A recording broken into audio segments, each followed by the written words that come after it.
nimeonja utamu wa Yesu.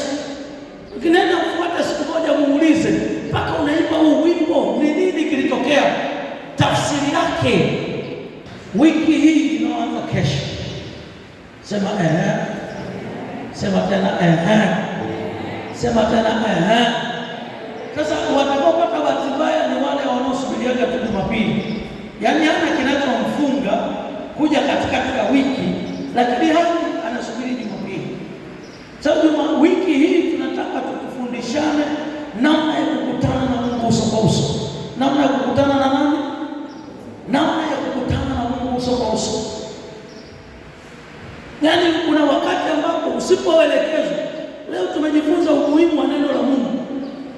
Nataka nikwambie, usipoelekezwa unaweza ukasikiaga tu habari za Mungu na usi-experience huo utamu wa huyo Mungu. Mmeshawahi kuona mtu anaimba nimeonja utamu wa Yesu?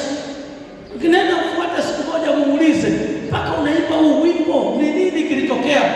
Tafsiri yake alionana na Mungu uso kwa nini? Kwa uso. Maana yake kuna mahali Mungu alimtoa akamweka mahali. Sasa wiki hii utakutana na Mungu uso kwa uso. Sema tena amen. Sema tena amen. Sasa hiyo unataka au hautaki, ukikubali tu kuwepo ndani ya hema la kinabii wiki hii, nitakulazimisha ukutane na Mungu uso kwa uso. Sema tena amen.